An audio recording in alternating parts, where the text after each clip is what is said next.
Good morning students. ఈరోజు మనం income ట్యాక్స్లో assessee ఆదాయ పన్ను బాధ్యత గురించి చెప్పుకోబోతున్నాం. లాస్ట్ క్లాస్లోనే మీకు తెలుగు మీడియంకి ఈ ఫార్మేట్ ఇవ్వడం జరిగింది. దీన్ని మీరు అందరూ బాగా చదవాలని చెప్పాను. అలాగే ఈరోజు ఇంగ్లీష్ మీడియం కూడా ఈ ఫార్మేట్ చెప్పి అప్పుడు సమ్ ఎట్లా ఉంటుంది అనేటువంటిది మనం చూడవచ్చు. ఓకేనా అండి? ఇక్కడ నిన్న మనం తెలుగు మీడియంకి ఏం చెప్పామంటే అసెస్సీ యొక్క పన్ను బాధ్యత విషయానికి వస్తే, అంటే ఒక వ్యక్తి భారతదేశంలో ఉంటూ ఆదాయాన్ని సంపాదిస్తున్నప్పుడు అతడు ఆర్డినరీ రెసిడెంట్గా ఉంటే పన్ను దేని మీద కట్టాలి, నాట్ ఆర్డినరీ రెసిడెంట్గా ఉంటే దేని మీద కట్టాలి, అలాగే నాన్ రెసిడెంట్ అయితే ఎంత మొత్తం కట్టాలి అనే విషయాలకు సంబంధించిన టేబుల్ ఇది.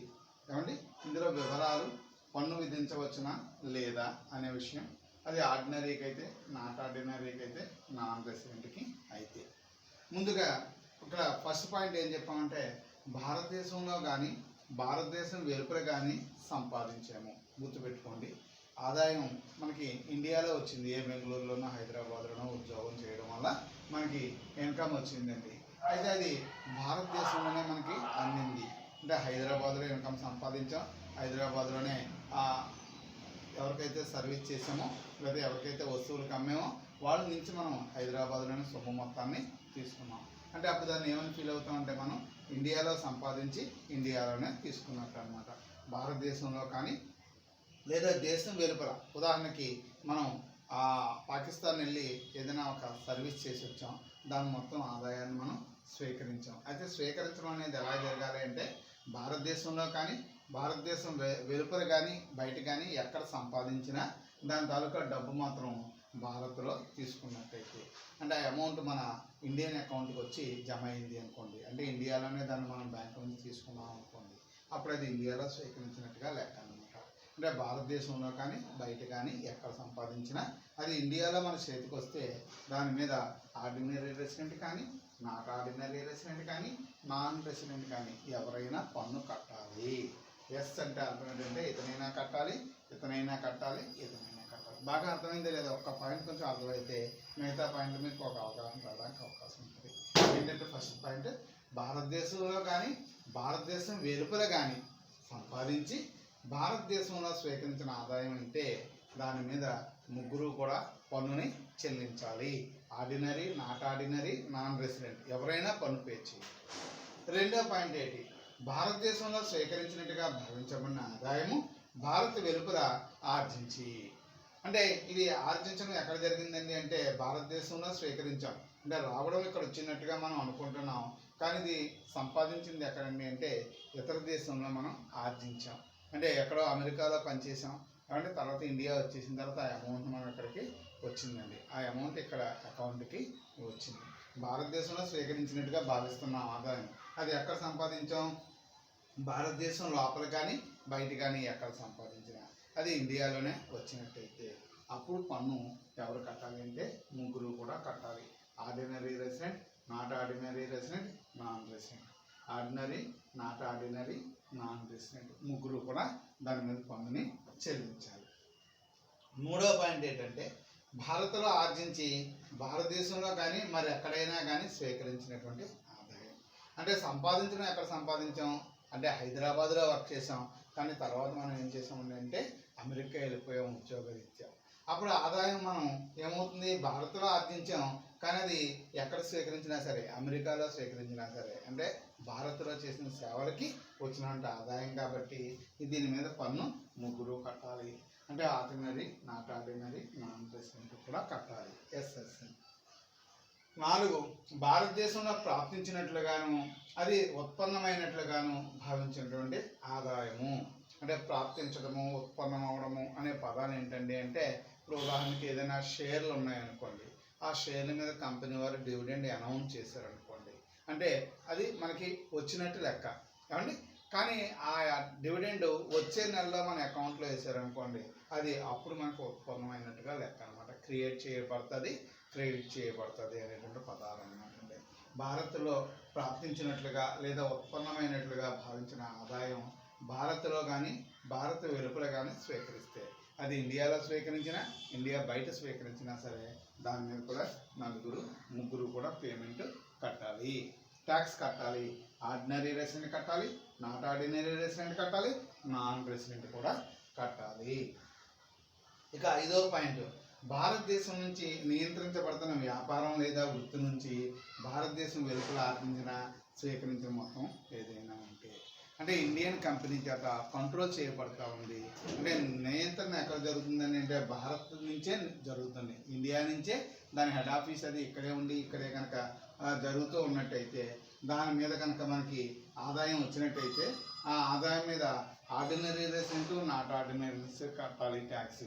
కానీ నాన్ రెసిడెంట్ కట్టని అవసరం లేదండి. అతనికి దీని మీద ట్యాక్స్ కట్టవలసినటువంటి బాధ్యత లేదు. ఇక భారతదేశం వెలుపలే ఆర్జించి అక్కడే స్వీకరించిన ఆదాయాలు, అది అసలు ఇండియాలోనే సంపాదించలేదు, ఎక్కడో ఫారెన్లో సంపాదించాం, అక్కడే తీసుకున్నాం. కానీ మనం ఆర్డినరీ రెసిడెంట్ అనుకోండి, అప్పుడైతే మనం కట్టాలి. అదే నాట్ ఆర్డినరీ రెసిడెంట్ అయినా నాన్ రెసిడెంట్ అయినా దీని మీద మనం ఇన్కమ్ ట్యాక్స్ కట్టనవసరం లేదు. ఇక చివరిలో గత సంవత్సరానికి ముందు భారతదేశం వెలుపల ఆర్జించబడి గత సంవత్సరంలో భారతదేశానికి పంపబడిన ఆదాయం ఏదైనా ఉంటే, అంటే ఈ సంవత్సరం కాదు, లాస్ట్ ఇయరే ఎక్కడో అమెరికాలో సంపాదించాం, లాస్ట్ ఇయర్ అక్కడ ట్యాక్స్ అది కట్టేసాం, ఇప్పుడు ఇక్కడికి పంపాం. అంటే last year already once tax పేమెంట్లు అవి జరిగిపోయినాయి కాబట్టి అది పన్ను చెల్లించబడేసినటువంటి ఆదాయం కాబట్టి దాని మీద అయితే మనం పన్ను కట్టవలసిన అవసరం లేదు.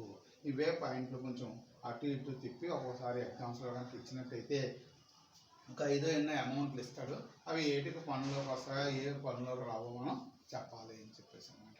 ఇది ఒక టేబుల్ అంతే, ఎక్కువ లెక్కలే ఉండవు, ఒక 2 sums ఎన్నో ఉంటాయి. కానీ ఇందులో ఉంది కాబట్టి మనం చెప్పుకోవాలి, లేకపోయినట్టయితే ఇది మనం మిస్ అయ్యామనే ఫీలింగ్ మనకి ఉంటుంది. కాబట్టి అందుకోసం మనం చెప్పడం అనేటువంటిది జరుగుతుంది. బాగా ఇంపార్టెంట్ అయిన కాన్సెప్ట్ అయితే మాత్రం కాదు, కానీ ఇందులో మనం ఈ యూనిట్లో చెప్పుకుంటే ఇక ఈ యూనిట్ని కంప్లీట్ చేసుకోవడానికి కూడా మనకి వీలవుతుంది.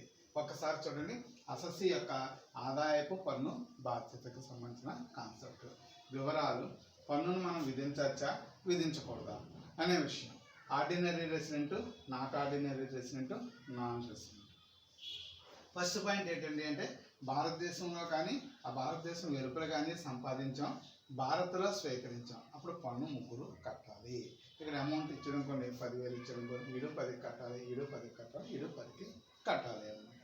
అలాగే భారతదేశంలో స్వీకరించినట్టుగా భావించబడి ఆదాయం భారత వెలుపల ఆర్జించింది, భారతదేశం బయట ఎక్కడైనా సరే దాన్ని మనం సంపాదించాం, కానీ ఇండియాలోనే అది వచ్చినట్టుగా మనం భావించాం, దాని మీద పన్ను కట్టాలి. అన్నీ ఒకలాగే ఉన్నట్టుంటే కొద్దిగా జాగ్రత్తగా చూసుకోండి. భారత్లో ఆర్జించి భారతదేశంలో కానీ మరి ఎక్కడా కానీ స్వీకరించాం, కష్టపడ్డాం, ఇక్కడే కష్టపడ్డాం, ఆ అమౌంట్ ఎక్కడ కానీ లేదా అవుట్ ఆఫ్ ఇండియాలో కానీ వచ్చిందని, అప్పుడు కూడా అందరూ పన్ను కట్టాలి. ఇక భారతదేశంలో ప్రాప్తించినట్టు ఉత్పన్నమైనట్టుగా భావించిన ఆదాయం, అది భారత్ కానీ బయట కానీ ఎక్కడైనా స్వీకరించాలి. అది ఈ దేశపు వాటాల మీద డివిడెండ్ కానీ లేదా అప్పుల మీద వడ్డీలు కానీ అలాంటివి ఏమైనా వచ్చినట్టయితే వాటి మీద పన్ను 3 కట్టాలి. భారత్ నుంచి నియంత్రించబడుతున్నా అని అంటే మాత్రం ఇద్దరే పే చేయాలి, వాడు కట్టనవసరం లేదు. భారతదేశం వెలుపల ఎక్కడైనా సంపాదించాము అంటే ఒక్కడే కట్టాలి, ఇంకా వాళ్ళిద్దరు కూడా కట్టాల్సింది లేదు. అదే గత సంవత్సరంలో మనం వచ్చింది, ఇండియాకి వచ్చింది, అప్పుడు దాని మీద కూడా పన్ను కట్టాలి. అంటే ఏంటిది ఎలా గుర్తుంటుంది అంటే కొంతలో కొంత పంట గుర్తు ఏంటంటే అంటే మనం బాగా గుర్తుపెట్టుకోవాల్సింది ఇందులో ఒక 3 టైప్స్ కనపడతాయి. ఫస్ట్ 4 ఇంచుమించు ఒకే టైప్లో ఉన్నాయి. ఏంటంటే అది ఇండియాలో సంపాదించి ఇండియాలో తీసుకోండి, అర్థమవుతుందా? లేదా ఇండియాలో సంపాదించి ఎక్కడైనా తీసుకోండి, లేదా ఎక్కడైనా సంపాదించి ఇండియాలో తీసుకోండి. ఇలా ఈ 4 పాయింట్ల మీద అందరూ పన్ను కట్టాలి, అర్థమవుతుందని. రెండోది నియంత్రించబడుతుంది. రెండో పాయింట్ ఏం గుర్తుపెట్టుకోవాలంటే కంట్రోల్ చేయబడుతుంది. నియంత్రించబడుతుంది అంటే ఇద్దరే పన్ను కట్టాలి. కంట్రోల్ అనే మాట వస్తే ఇద్దరే పన్ను కట్టాలి. అసలు సంపాదించింది ఇండియాలో కాదు, బయటే, తీసుకున్నది కూడా బయటే, అది ఇండియాకి సంబంధం లేదు, అప్పుడు ఒక్కడే కట్టాలి. అదే గత సంవత్సరం అనుకోండి, ఎవడో కట్టక్కర్లేదు. చాలా సింపుల్, 3 పాయింట్లు. ఫస్ట్ ఇలా ఏం గత్రబిత్రగా ఎలాగ ఇచ్చినా సరే అది ఇండియాలో సంపాదించి ఇండియాలో వచ్చినా, ఎక్కడో సంపాదించి ఇండియాలో వచ్చినా, ఇండియాలో సంపాదించి ఎక్కడొచ్చినా, ఎలాగొచ్చినా 3 పన్ను కట్టేవలసిందే. అంటే ఇంకా సెకండ్ పాయింట్ ఏంటంటే అంటే అది కనుక ఇండియా నుంచి కంట్రోల్ చేయబడుతుంటే మాత్రం ఇద్దరే పన్ను కట్టాలి. అది అసలు ఇండియాలోనే సంపాదించలేదు, ఇండియాలోనే తీసుకోలేదు, అప్పుడు ఒకరే పన్ను కట్టాలి. అదే లాస్ట్ ఇయర్ ఇన్కమ్ ఎక్కడి నుంచో ఇక్కడికి వచ్చింది, ఎవడో పన్ను కట్టక్కర్లేదు, అంతే. ఈ టేబుల్ అలా గుర్తుపెట్టుకుంటే సింపుల్గా మనం దీన్ని సాల్వ్ చేసుకోవడానికి వీలుగా ఉంటుంది. అర్థమైంది కదండి. టీఎం ఈఎం అందరికీ అర్థమైంది. ఈ టేబుల్ నేను టీఎంలో చెప్పాను, ఇప్పుడు ఈఎంలో చెప్తున్నాను, అందువల్ల టేబుల్ మీరు నోట్ చేసుకోండి. ఈఎం స్టూడెంట్స్, నేను టీఎం స్టూడెంట్స్ ఈ టేబుల్ నోట్ చేసుకున్నారు. ఈరోజు ఈఎం టేబుల్ నోట్ చేసుకోండి. ఈఎంలో ఈ టేబుల్ని నోట్ చేసుకోండి. ఈ కాలమ్స్ ఏంటండి అంటే ఫస్ట్ కాలము ఇదిగో ఇక్కడ రాసించండి. ఫస్ట్ కాలము పర్టికులర్స్ అండి, ఏంటి అసెస్సి ట్యాక్స్ రెస్పాన్సిబిలిటీ. హెడ్డింగ్ ఏమి పెడతారంటే అసెస్సి ట్యాక్స్ రెస్పాన్సిబిలిటీ, అసెస్సి ట్యాక్స్ రెస్పాన్సిబిలిటీ. వివరాలు, ఇదేమో ట్యాక్స్ రెస్పాన్సిబిలిటీ, ఆ కాలము ట్యాక్స్ రెస్పాన్సిబిలిటీ. తర్వాత ordinary resident, not ordinary resident, non resident. Scale pencil తీసుకొని ఒక పేజీ ఉండేలాగా కాలమ్స్ ఓపెన్ చేసుకుని ఈ 7 పాయింట్స్ ఒకసారి ఈఎంఓలు కూడా చెప్తాను, నోట్ చేసుకోండి. టేబుల్ గీసుకోండి, ఒక హాఫ్ పేజీ పైగా ఉండేటట్టుగా టేబుల్ గీసుకోండి. కాలమ్స్ అవి ఇప్పుడు నేను ఏమైతే చెప్పానో columns away columns. Particulars, tax responsibility, ordinary resident, not ordinary resident and non resident. Non resident mostly ఈ టాపిక్ రేపటికి అయిపోతుందండి. రేపు సాటర్డే కాబట్టి రేపటికి యూనిట్ మొత్తం కంప్లీట్ అయిపోతుంది, మోస్ట్లీ అయిపోతుంది. అండ్ మండే నుంచి ఇన్కమ్ ఫ్రమ్ హౌస్ ప్రాపర్టీ అనేటువంటి మరొక యూనిట్ స్టార్ట్ అవుతుంది. ఏమండి జాగ్రత్తగా మీరు ఫాలో అవుతున్నట్టయితే మీకు సిలబస్ ఇబ్బంది ఏమీ లేకుండా కంప్లీట్ అయిపోతుంది.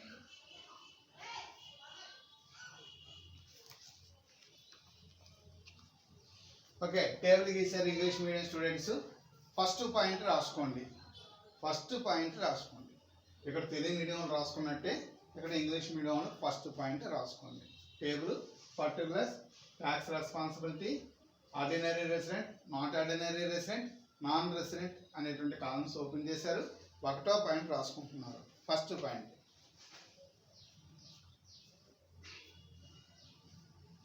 ఇన్కమ్, ఇన్కమ్ రాసుకోండి.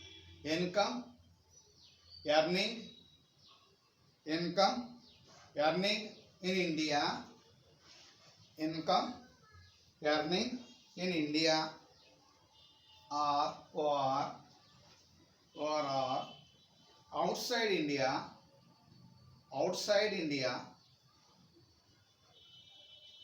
received in India, received in India. Income earning in India or outside India, comma received in India, received in India. ఇక్కడ 3 చోట్ల yes yes yes, 3 చోట్ల yes yes yes. రెండో point income, income treated, income treated as received, income treated as received in India, in India. bracket lo earning in India, earning in India, earning in India, oblique తెలుసు కదా, ఇలాంటి గీత వేసుకొని పొడుగు oblique outside India, outside India.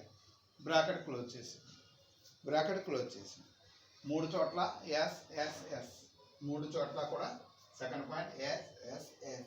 Second point మళ్ళా income treated as received in India, బ్రాకెట్లో earning in India or outside India. Third point income earning, third point income earning in India, income earning in India, comma income earning in India, comma received in India,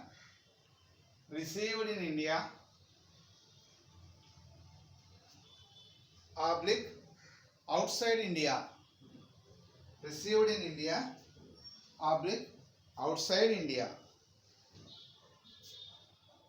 outside India. మూడు చోట్ల yes, మూడు చోట్ల yes.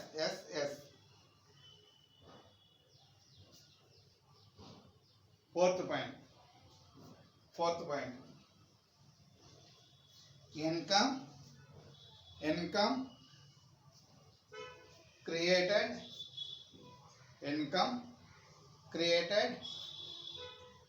and income created and credited in India, income created and credited in India,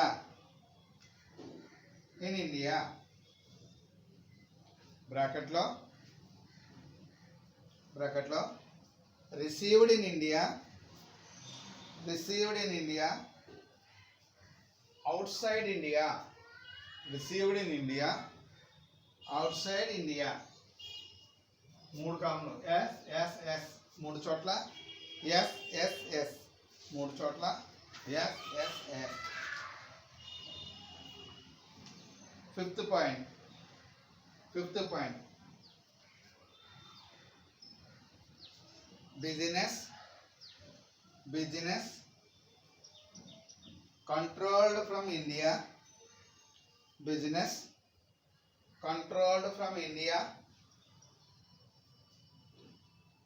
business controlled from India, comma, income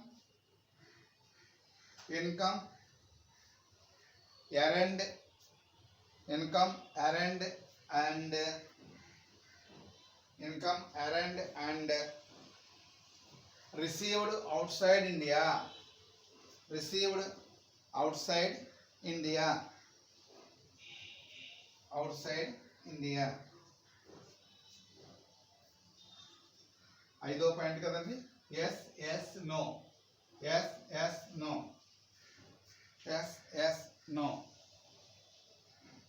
sixth point, income earned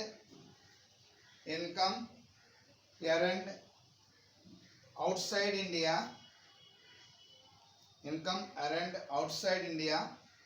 and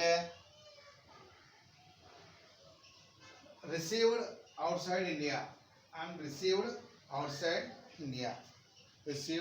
outside India, ఇక్కడ yes no. First yes, తర్వాత no, తర్వాత no. Yes no.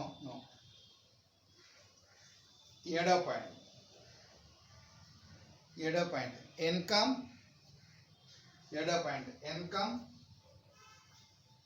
earned in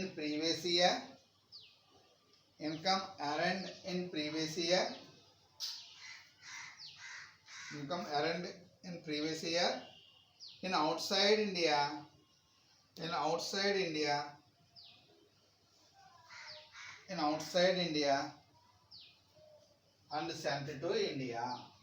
and sent to India, మూడు చోట్ల కూడా no. మూడు చోట్ల కూడా no. మూడు చోట్ల కూడా no.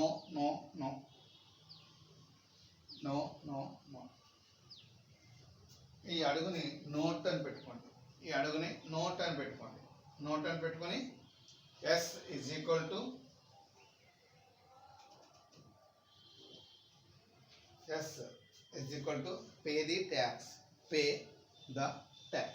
pay the tax, comma, no is equal to not pay the tax.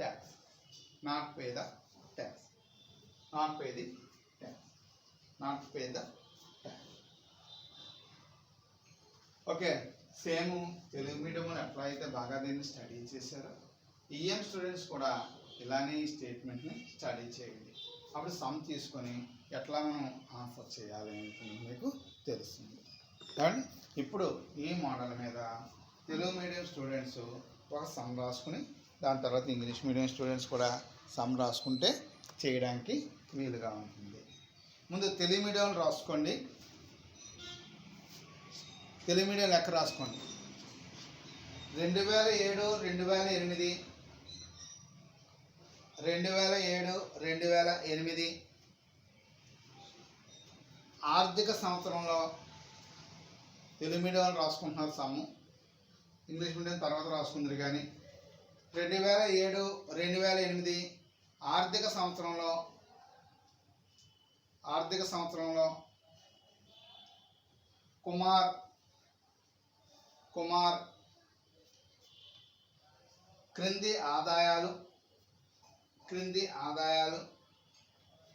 ఆర్జించాడు.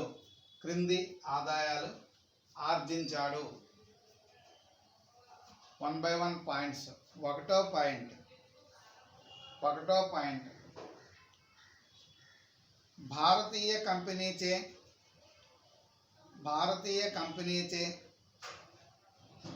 చెల్లింపబడి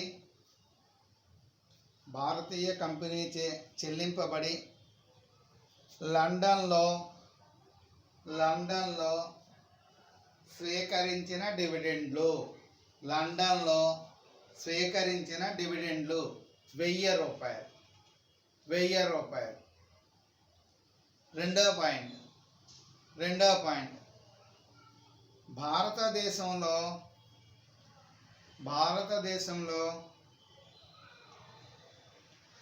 అది వరకటి యజమానిచే చెల్లింపబడి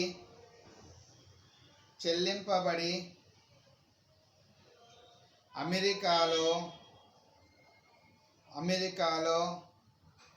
స్వీకరించిన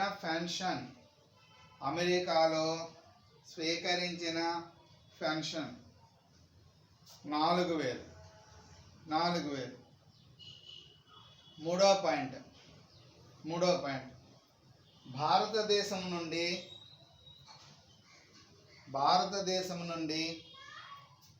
నియంత్రించబడుతున్న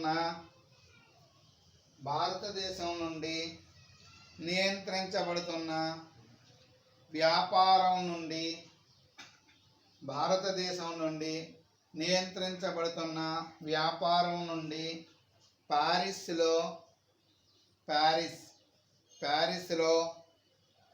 20,000 ఆర్జించిన లాభం.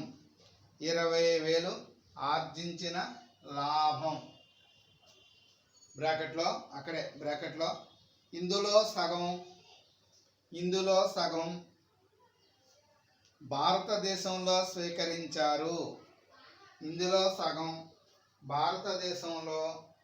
స్వీకరించారు. Fourth point. నాలుగో పాయింట్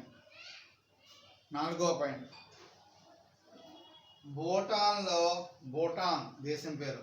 భూటాన్లో వ్యవసాయం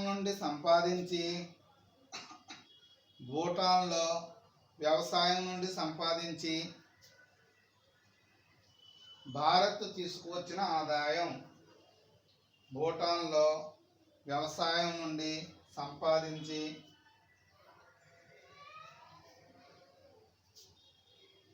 భారత్ తీసుకొచ్చిన ఆదాయం 5,000.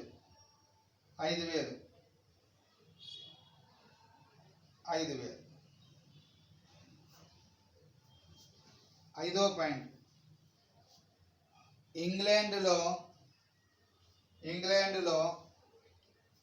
ఆస్తుల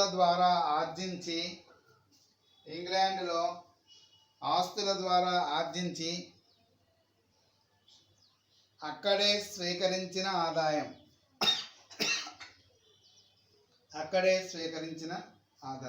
ఇంగ్లాండ్లో ఆస్తుల ద్వారా ఆర్జించి అక్కడే స్వీకరించిన ఆదాయం 4,000. దిగువ పేరా 2008 2009 పన్ను నిర్ధారణ సంవత్సరానికి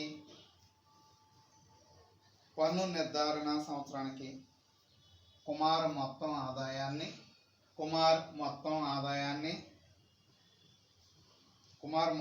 ఆదాయాన్ని అతడు కంటిన్యూ రాసుకోండి. 1వ పాయింట్, అతడు రెసిడెంట్ అయితే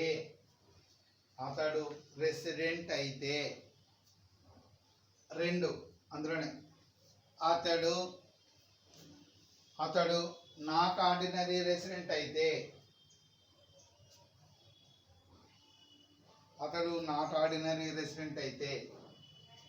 3 నాన్ రెసిడెంట్ అయితే ఎలా ఉంటుందో నిర్ణయించండి. ఓకేనా? సమ్ రాసుకున్నారు కాబట్టి తెలుగు మీడియం వాళ్ళు సేమ్ ఇలాంటి టేబుల్ మాత్రం ఖాళీగా ఒక హాఫ్ పేజీ ఉండేటట్టు గీయండి. అప్పుడు మనం సమ్ని ఆన్సర్ చేద్దాం. అంటే టేబుల్ ఏం రాయొద్దు, పర్టికులర్స్ పన్ను విధించచ్చా లేదా, ordinary, not ordinary, non resident కాలం అంతా కూడా ఖాళీగా ఉంచితే ఈ పాయింట్లని ఇందులో రాసి ఎలా ఆన్సర్ చేయాలో మనం నెక్స్ట్ క్లాస్లో చూద్దాం. Thank you.